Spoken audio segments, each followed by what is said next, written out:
بسم اللہ الرحمن الرحیم۔ بعض دوستوں نے سوال کیا کہ ہم موٹا ہونا چاہتے ہیں، خاص طور پر بعض نوجوان جو انتہائی سمارٹ ہوتے ہیں ان کی طرف سے ایک سوال کیا گیا کہ موٹا ہونے کے لیے کوئی نسخہ اور کوئی طریقہ کار بتائیں۔ ہم اپنے دوستوں کو جس قسم کی بیماری ہو، جس قسم کی حالت ہو، اس حوالے سے جو ہم سے رہنمائی چاہتے ہیں تو ہم یقیناً اپنے دوستوں کی رہنمائی کرتے رہتے ہیں۔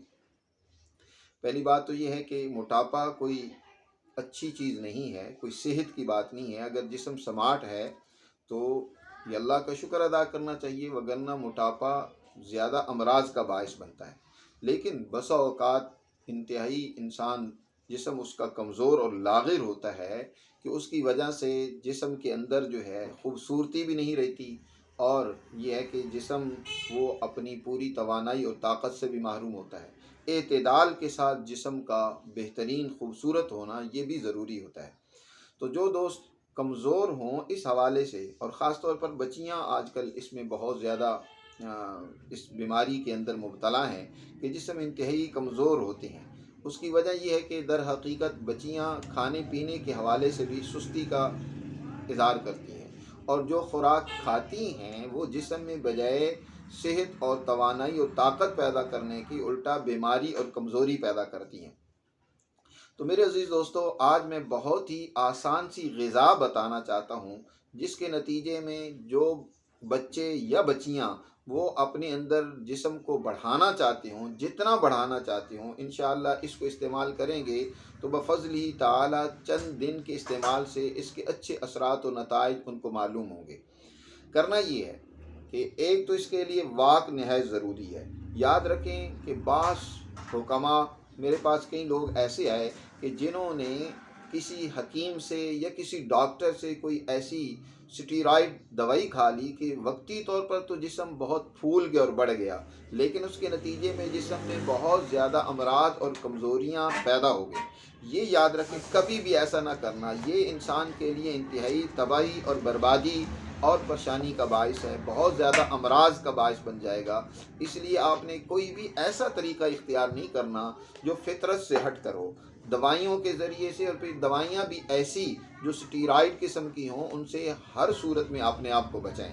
میں آپ کو ایک غذا بتاتا ہوں، اس کو انشاءاللہ استعمال کریں، آپ دیکھیں گے کہ کیا اس کے اندر اللہ نے جادو اثر رکھا ہے۔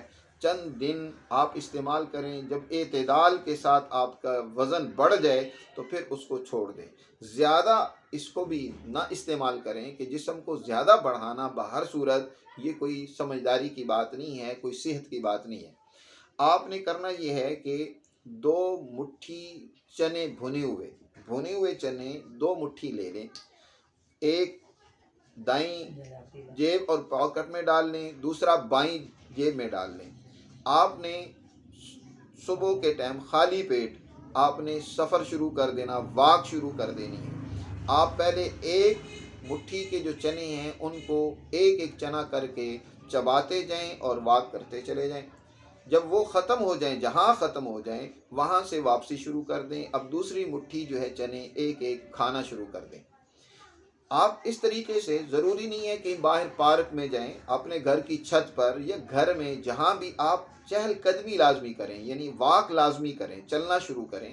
اور اس طریقے سے اگر 2 آپ کے پاس پاکٹ نہیں ہیں تو پھر آپ 2 شاپر لے لیں، کوئی بھی باہر کے 2 چیزیں، ایک ایک مٹھی ایک چنے کی ایک جاتے ہوئے کھانا شروع کر دیں اور دوسری مٹھی آتے ہوئے کھانا شروع کر دیں۔ اور پھر جب گھر پہنچیں تو پھر آپ نے مربع گاجر تقریباً آدھا ایک پاؤ گاجر کا مربع آپ نے کھا کر اوپر سے گائے کا دودھ 1 گلاس استعمال کرنا پینا ہے۔ یہ آپ نے عمل مسلسل جاری رکھنا ہے اس وقت تک جب تک کہ آپ کا مطلوبہ جسم بڑھ نہ جائے۔ بہت سارے نوجوان وہ اپنی چھاتی بڑھانا چاہتے ہیں کہ ہماری چھاتی بڑھ جائے، اور کچھ خواتین ہیں وہ اپنی پیٹھ کو بڑھانا چاہتی ہوتی ہیں کہ وہ بڑھ جائے۔ بہر صورت جون سا بھی حصہ یا پورا جسم آپ اعتدال کے ساتھ بڑھانا چاہتے ہیں، خوبصورت بنانا چاہتے ہیں، تو اس کے لیے یہ عمل انتہائی مفید ہے۔ غذا کی غذا ہے، دوا کی دوا ہے۔ اس کو ایک دفعہ لازمی استعمال کریں، تجربہ کریں، آپ کہیں گے کہ حکیم صاحب نے ہماری بہت ہی صحیح اور درست رہنمائی کی تھی۔ اس کے ساتھ بہت سارے لوگ ایسے ہوتے ہیں کہ ان کو اس وقت تک اطمینان نہیں ہوتا جب تک کوئی ان کو دوا بھی نہ بتا دی جائے، یا وہ کوئی ساتھ دوائی نہ استعمال کر رہے ہوں۔ جب دوائی ساتھ استعمال کر رہے ہوتے ہیں تو وہ سمجھتے ہیں کہ ہمارا اسی دوائی سے ہی ہمیں فائدہ ہوا ہے۔ تو بہر صورت ایک دوا بھی بتاتا ہوں جو اس کام کے لیے، یعنی جسم کو بڑھانے کے لیے انتہائی مفید اور مؤثر ہے۔ آپ نے دو چیزیں لے لینی ہیں، ایک بداری کن اور دوسری اسگن ناگوری۔ یہ دونوں چیزیں پنساری سے آپ کو آسانی سے مل جائیں گی، بداری کن اور اسگن ناگوری۔ یہ دو آپ چیزیں لے کر ان کا باریک صفوف بنا لیں۔ دونوں لکڑیاں ہیں اور آسانی سے مل جاتی ہیں، کوئی مشکل نہیں ہے ان کو حاصل کرنا۔ پنساری سے ہی ان کا صفوف بنا لیں۔ آپ نے آدھی چمچ چائے والی صبح اور آدھی چمچ شام کو دودھ کے ساتھ استعمال کرنی ہے۔ انشاءاللہ پھر آپ کو قدرت کا کرشمہ دیکھیں اور آپ اپنے جسم کو خوبصورت بنتا ہوا دیکھیں۔ دعاؤں میں یاد رکھیں اپنے دوست حکیم عثمان غنی کو۔ ساتھ آخر میں ایک ریکویسٹ بھی ہے کہ ہمارے چینل کو ضرور سبسکرائب کر دیں اور دوستوں تک بھی ہماری ویڈیو شیئر کر دیا کریں تاکہ ان کا بھی فائدہ ہو جائے۔ بہت شکریہ۔